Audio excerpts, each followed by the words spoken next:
Honourable members, I see the Honourable Member for Edmonton Ellerslie has risen to join the debate. Thank you very much, Mr. Speaker, and I appreciate everyone's insights that they've contributed so far in the debate on Bill 15, Choice in Education. And I will take an opportunity to respond to the member from Peace River, but actually after I've had a moment to kind of frame it in the way that I'm perceiving of the issue when it comes to choice in education. And of course, when it comes to the Universal Declaration of Human Rights and Article 26 on the right of education, and I'll just quote here from what I have in front of me, which is Article 26, subsection 1, everyone has the right to education, and education shall be free, at least in the elementary and fundamental stages, and elementary education shall be compulsory. Technical and professional education shall be made generally available, and higher education shall be equally accessible to all on the basis of merit. Equally accessible are the words that I want to focus on right now for the time that I have allotted. Because you see, Mr. Speaker, when we look at how education is being privatized in other jurisdictions all around the world, what we see is an adverse effect to those populations that have more economic challenges. You only need to look to south of the border, to the United States of America, where you see where they do have more choice in education. Now, I'm not saying that what the minister is proposing in this particular bill is exactly what's happening there. That's not what I'm saying. But what I'm saying is that this is a slippery slope that is opening the door to potentially move us in the direction where we do have more private education here in the province of Alberta. But what's the adverse effect of that, Mr. Speaker? What we see are specifically Black and Latino populations in the United States having less accessibility to quality education. This is what we see. Now, here in the province of Alberta, we do have equal problems, even under the current system, the way it exists right now, with specifically Indigenous students within the education system. We also see that rural populations have less accessibility to education.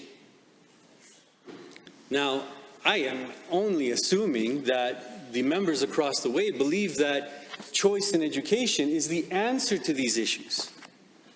But when we see it being implemented in other jurisdictions around the world, we see the adverse effects that I'm already talking about, where people who are economically challenged do not have the same access to the good quality education that within the Universal Declaration of Human Rights in Article 26, subsection 1, actually states that every person should have.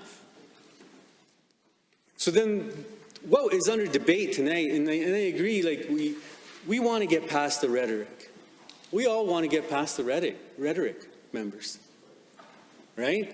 Let's get down to the analysis.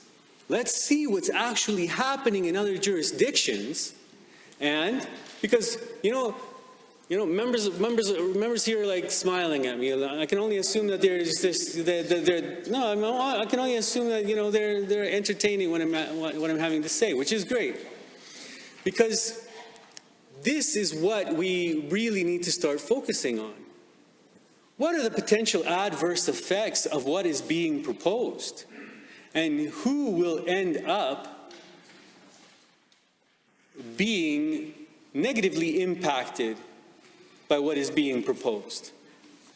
This is what is the true concern. And these are the concerns that constituents of mine are actually calling my office about talking to me, people who are currently concerned about the state of education and how it's being underfunded by this current government.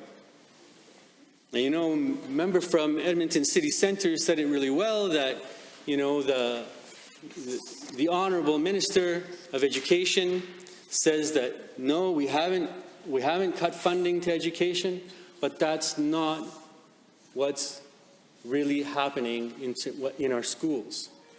Students are having less funding than they had before, per student. So I know that you can move the money around, you can make it look like you've moved it around and make it look like, okay, well, we know we haven't underfunded it.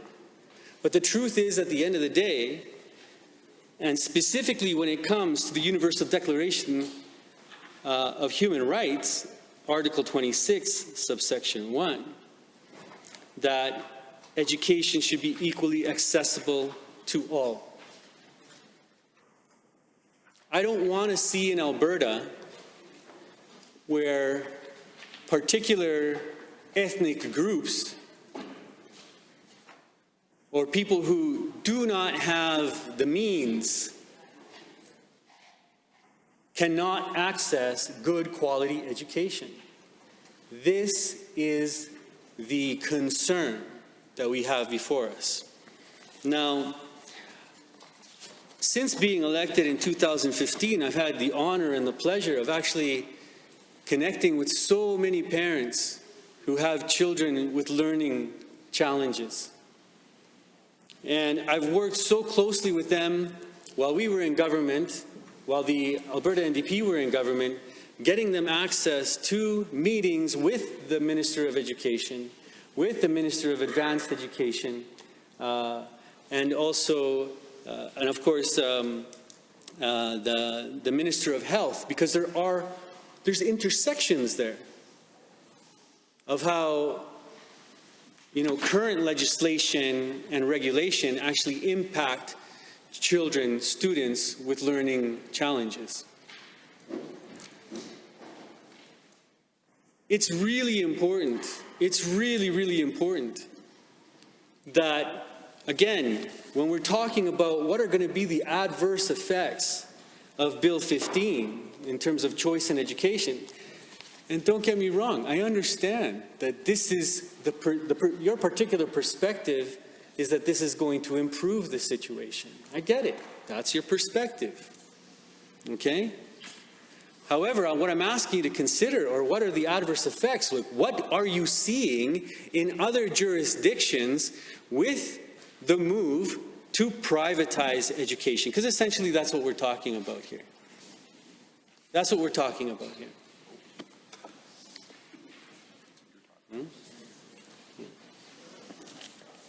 That's what Albertans are talking about, because that's what they see. That's what they see happening with this particular bill. So what we see, or what Albertans are really concerned about, is the fact that this particular bill is going to bring in more American-style privatized education here to the province of Alberta. That's their analysis. Now, you can laugh in their face if you want, member. You know, if you can laugh in the face of these Albertans who are concerned about this, but that is their true and honest, genuine, authentic concern about what is being proposed in this bill. So now you can either listen to Albertans and what their concerns are and try to address them, address these concerns.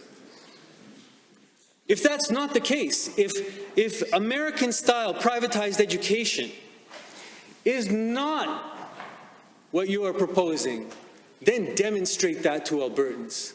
Demonstrate that that is indeed the case. Because that is the concern of parents that are contacting me through my constituency office.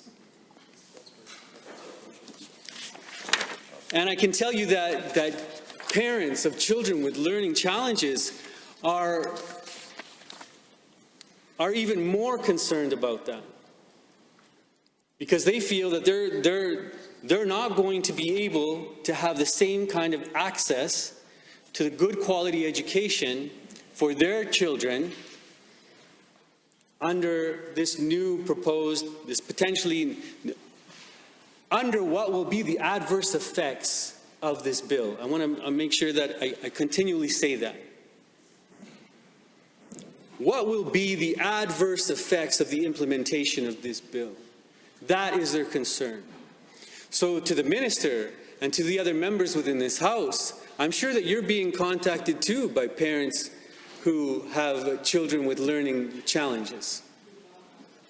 We often, at my office, I often get emails from all across Alberta, from people from constituents from your ridings that will send emails to my office copying me with their concerns. And I can tell you that I know that there are parents out there of children with learning challenges that are concerned about this. So I'm asking you, don't turn a blind eye or a deaf ear to the concerns and the issues that they're bringing up. If you can demonstrate that the adverse effects that they're concerned about are not going to happen, then demonstrate it. That's all we're asking, or at least all I'm asking for you to do. And through you, Mr. Speaker, to the Minister of Education, I would ask that she speak to these parents. Because if they're contacting me, I am assuming that they're contacting the Honourable Minister.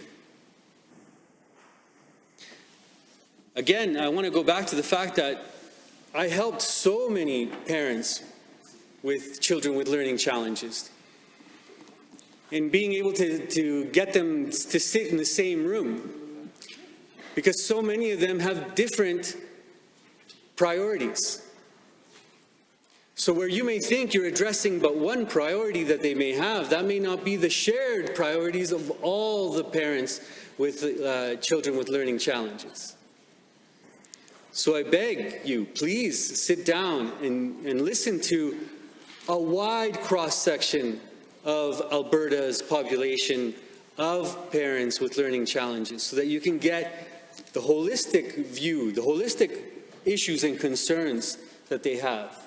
Because one parent may have one concern over here or an issue. Another parent may have a completely different issue and a concern. All based on the reality and the experience that they've had. I don't think it's too much to ask to be able to sit down with these parents and actually talk to them about their issues and concerns as it relates and address the reality that they are concerned with what's being suggested within this bill and what the adverse effects are going to be on their children. Because the reality is that children with learning challenges, if you don't catch the problems that they have early enough, they end up going through the education system. They end up having a very negative experience in the education system. There's so many challenges that lead to their own morale, their own spirit being negatively impacted. And they end up having other problems. And God forbid that, these young children then turn into adults, and then because of the fact that they didn't get the help,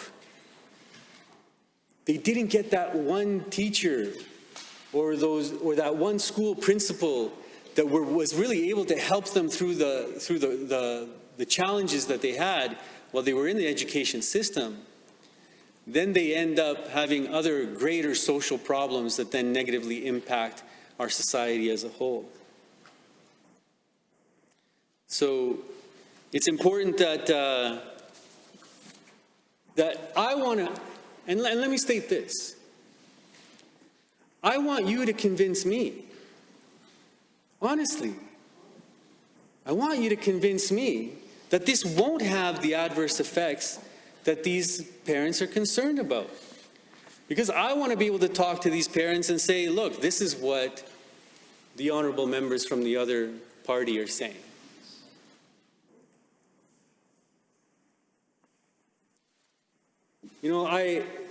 I pride myself on being a genuinely honest and just person at every moment that I can. Like many of you members in here, you're all doing the same thing.